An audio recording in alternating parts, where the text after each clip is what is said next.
हो रहा है, लेकिन हर रोज संख्या भी बहुत अधिक आ रही है श्रद्धालुओं की। इस बार पिछली बार के मुकाबले क्या तैयारियां आप देख पा रहे हैं, कितनी सहूलियत तमाम श्रद्धालुओं को मिल रही है?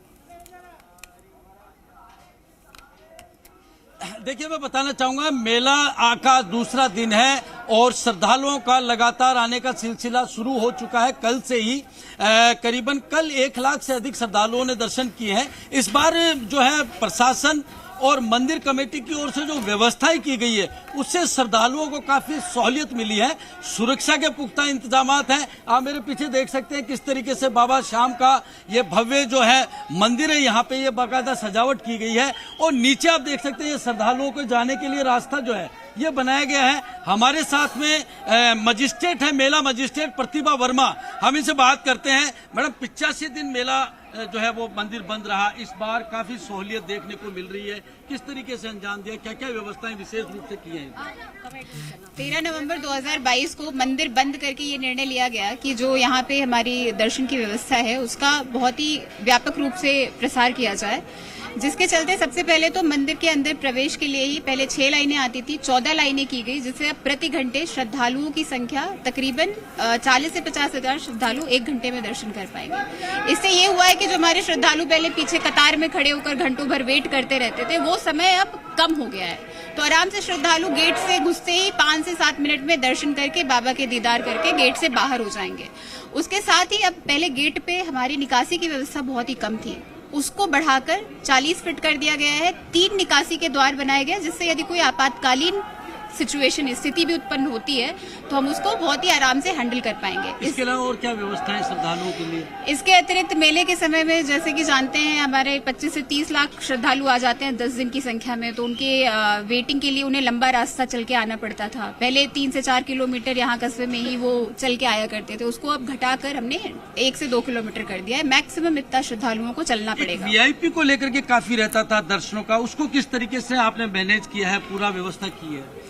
क्योंकि पहले वेटिंग टाइम इतना ज्यादा था, बहुत तरीके के फोन आते थे वीआईपी दर्शन के लिए ताकि ये वेटिंग टाइम कम हो सके। अब श्रद्धालु को 5 से 7 मिनट में दर्शन हो रहा है, तो वीआईपी व्यवस्था का तो सवाल ही नहीं उठता, क्योंकि हर कोई जो भी मंदिर के द्वार पे पहुंच जाता है, हर किसी को बराबर चलना है, बराबर बाबा के दर्शन होने हैं, तो हर व्यक्ति अब वीआईपी हो गया। तो ऐसी व्यवस्था की अब समस्या उत्पन्न ही नहीं हो रही है। पूरा मेले को एक जगह से आप लोग मॉनिटरिंग कर रहे हैं कैमरों के माध्यम से, किस तरीके से पूरा मास्टर प्लान बनाया गया है? जी, इसके लिए मेले के समय में 350 सीसीटीवी कैमरे लगवाए गए हैं पूरे कस्बे में, यहाँ तक कि रिंगस रेलवे स्टेशन पर, वहाँ के बस अड्डे पे भी लगाए गए और पूरे रिंगस रूट पे भी जगह जगह पे कैमरे लगाए गए, ताकि हमें पता हो कि कब ट्रेन आ रही है, बसेज आ रही है, श्रद्धालुओं का मूवमेंट हम हर पॉइंट पे ट्रैक कर पाएंगे।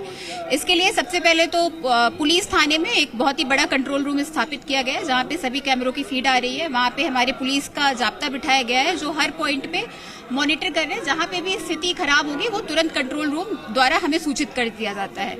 उसके अतिरिक्त 3 और पॉइंट है जहाँ से कैमरे को मॉनिटर किया जा रहा है। एक मेला मजिस्ट्रेट कार्यालय में है, जहाँ पे वहाँ का स्टाफ बैठ के लोकल स्थिति को मॉनिटर करता है। मेला कंट्रोल रूम जो कि निकासी पर है, मंदिर के निकासी पे, वहाँ की स्थिति को मॉनिटर किया जा रहा है। और मंदिर के अंदर श्रद्धालु को किसी भी पॉइंट पे प्रवेश में दिक्कत होती है तो यहाँ से उसको मॉनिटर किया जा रहा है। मैडम, आप जैसे अभी यहाँ पे देखने आए हैं, तो किस तरीके से आप पूरा जो है वो मंदिर की जो व्यवस्थाएं की गई है अभी, तो इस तरीके के आपने जो पहले था यहाँ पे जो करीबन 4 से 5 ही श्रद्धालुओं को आने की लाइनें थी, इसको पहला पूरा प्लान किया गया, कितना इसमें खर्चा आया है, किस तरीके से मैनेज किया गया? बिल्कुल, सबसे पहले मंदिर में प्रवेश के लिए कुल मिला के 5 से 6 लाइनें थी, जिसमें 3 लाइनें मंडप के अंदर जाती थी, 2 बिल्कुल बाहर से ही रह जाती थी। तो श्रद्धालुओं को प्रॉपर दर्शन नहीं हो पाते थे और 1 से 2 सेकंड का मात्र समय मिल पाता था जब वो बाबा के दीदार कर पाते थे।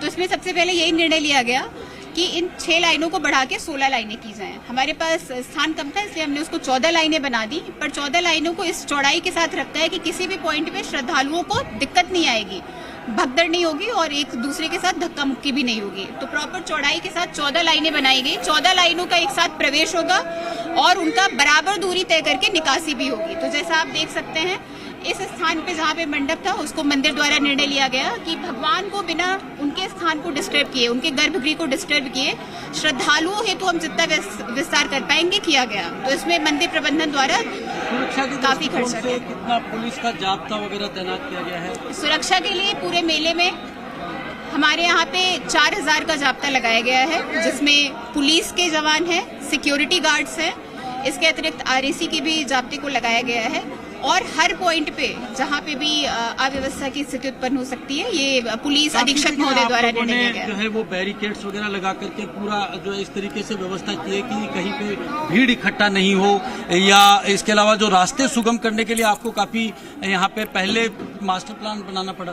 बिल्कुल, ये मास्टर प्लान हमारे पहले से भी लागू होते आते थे। जैसे इस कस्बे में एक बहुत ही घना कस्बा है, यहाँ पे कई सारी गलियां हैं और ऐसे कई सारे रास्ते हैं जहाँ पे 10 से 12 फीट की भी जगह नहीं है। तो पुलिस नहीं, जाहिर तौर पर अशोक, और ये जो तैयारियां अधिकारी बता रहे हैं, जो आप दिखा रहे हैं, वो कहीं ना कहीं नजर भी आ रही है। आपने जब श्रद्धालुओं से बात की तो भी काफी सेटिस्फाइड, काफी संतुष्ट लगे हैं कि हाँ सब कुछ बेहतर है। अब जो 4-5 घंटे में दर्शन कर पाते तब कुछ मिनटों में कर पा रहे हैं। ये एक बड़ी उपलब्धि है प्रशासन की इस व्यवस्था को लेकर। बहुत शुक्रिया अशोक इन तमाम जानकारियों के लिए।